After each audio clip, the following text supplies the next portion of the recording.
Film का नाम क्रियश है। यह फ्रेंच भाषा में बनी है। यह सत्य घटना पर आधारित है।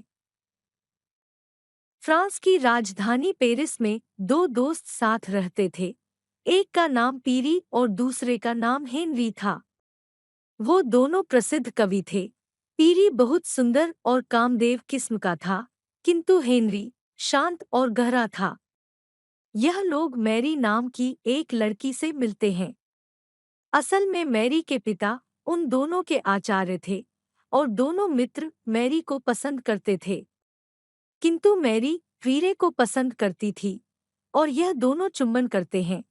लेकिन मैरी के माता पिता की वजह से मैरी को हेनरी से शादी करनी पड़ती है, क्योंकि इस शादी से मैरी के पिता का कर्ज माफ हो रहे थे। अब मैरी की शादी हेनरी से हो जाती है। पीरी कुछ साल बाद हेनरी से मिलने आता है और शिकायत करता है कि जानते समझते उसने मैरी से शादी क्यों की, जबकि तुम्हें पता था कि मैं मैरी से प्यार करता हूँ। तुमने मुझे धोखा दिया है। हेनरी कहता है कि मैं भी मैरी से प्यार करता था और पेरी को कहता है कि तुम अगर कोशिश करते तो तुम उससे शादी कर ही लेते हैं, क्यों तुमने फिर उससे शादी नहीं की। तब पेरी अपनी प्यार की परिभाषा बयां करता है कि प्यार एकदम खुला होना चाहिए। मेरे लिए शादी एक बंधन है और मैं बंधन में नहीं बंधना चाहता था। असल में पेरी एक दिल फेंक आशिक था जिससे ढेर सारी लड़कियों का संग पसंद था। वो किसी एक पर कभी नहीं टिक पाता। वही फिर उसके जाने के बाद हम हेनरी को देखा जाता है। हेनरी मैरी को बहुत प्यार करता था। मैरी उससे नफरत करती थी। वह अपना समय अपनी बहन के साथ बिताती थी। मैरी को जब हेनरी से पैसे लेने होते थे, तब वो हेनरी को पत्नी सुख देती थी और इनकी शादीशुदा जिंदगी बद से बदतर चल रही थी। लेकिन हेनरी को विश्वास था कि एक दिन सब ठीक हो जाएगा। हेनरी मैरी की सुंदरता पे इतना कायल था कि वो मैरी के पीछे पीछे घूमता था और मैरी उसे घूमती थी। मैरी असल में पेरिये की दीवानी थी और मैरी आपने सौंदर्य धन आपने सब कुछ पेरिये पर ही लुटाना चाहती थी। पेरी एक नगन फोटोग्राफर था और हर लड़की के साथ वह अवैध संबंध बनाता था। जब भी वह किसी लड़की के साथ संभोग करता तो उसकी जवानी का गुणगान वह अपनी डायरी में भी करता और वो हर रोज एक नई लड़की के साथ संबंध बनाता था। वो जिस लड़की की फोटो खिंचता, चाहे वो गली की वैश्य ही क्यों ना हो, वो अपनी फोटो एल्बम में सबके अलग अलग एहसास के बारे में लिखा था। लेकिन इस सब के बीच भी पेरी कहीं न कहीं अभी भी मैरी से ही प्यार करता था। इसलिए वो हेनरी के शहर में हेनरी से मिलने आया था। वो फिर एक दिन अखबार में अपने मिलने की जगह बताता है, जिससे मैरी समझ जाती है कि पीरे वहां उससे मिलना चाहता है। शादी पीरे से है, जहां पीरे उसे अपने प्यार का इजहार करता है और ये भी बताता है कि हल्की वो उसका पति नहीं बन पाया, लेकिन प्रेमी तो बन ही सकता है। फिर वो उसे अपनी फोटोग्राफी मॉडल बनने के लिए पूछता है। क्योंकि मैरी उसे प्यार करती थी, इसलिए वो भी उसकी फोटोग्राफी मॉडल बनने के लिए तैयार हो जाती है।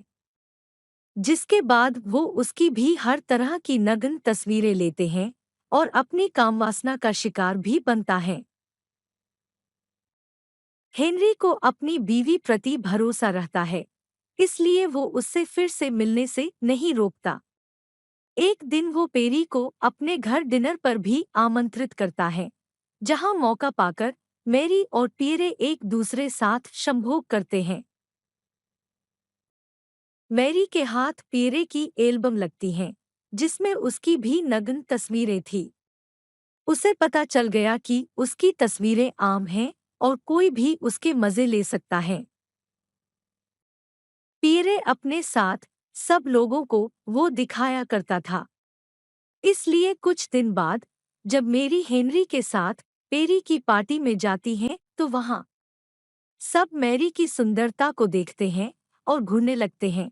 मैरी को बहुत अजीब लगता है और वो तुरंत पार्टी छोड़कर जाने लगती है, लेकिन हेनरी उसे रोक लेता है।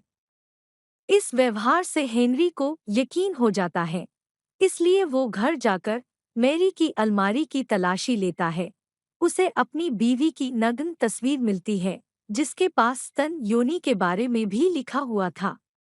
हेनरी को मैरी और पियर्रे के जिस्मानी ताल्लुकात का पता चल जाता है। इस बात से हेनरी को बहुत दुख होता है और वो मैरी ढूंढने निकलता है और बताता है पियरे सिर्फ तुम भोग विलास की वास्तु समझता है। मैरी हेनरी की बात नहीं सुनती।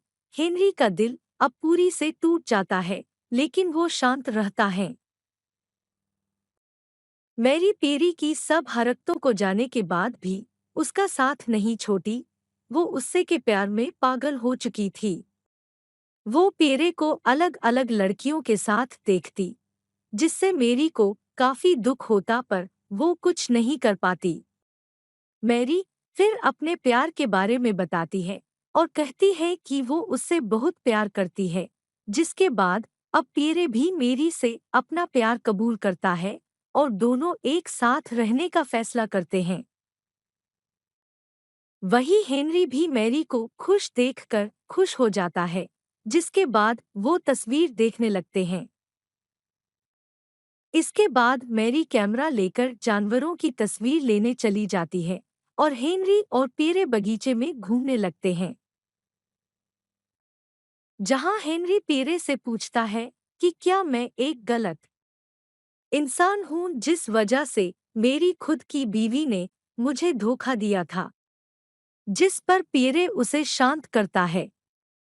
हेनरी उसके बाद पियरे और मैरी की सुहागरात के कमरे की व्यवस्था करता है, जिसमें मैरी और पियरे बात करते हैं, जिन्हें हेनरी भी दूसरे कमरे से सुन रहा होता है।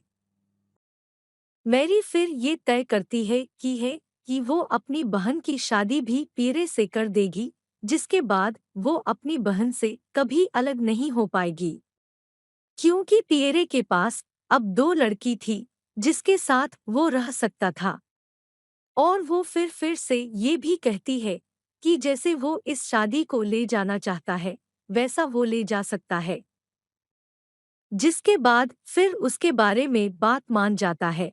और फिर हमें फिर को मेरी और उसकी बहन दोनों का फोटोशूट करते हुए देखते हैं। धीरे धीरे ऐसे ही समय बीत जाता है और वो उन दोनों के साथ उनकी फोटो खींचता रहा।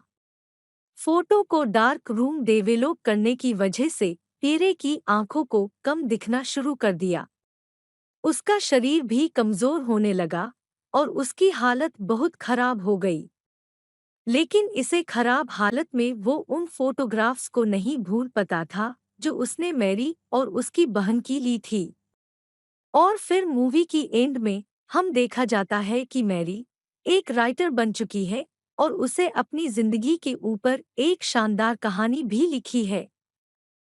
हेनरी की गाइडेंस में मैरी की किताब बहुत ज्यादा बिकती है, जिसके बाद लोग जब एक औरत को मर्दों जैसी शानदार जिंदगी जीते हुए देखते हैं, तो वो इस बात से बहुत आकर्षित होते हैं। और इसी के साथ ये मूवी यही खत्म हो जाती है।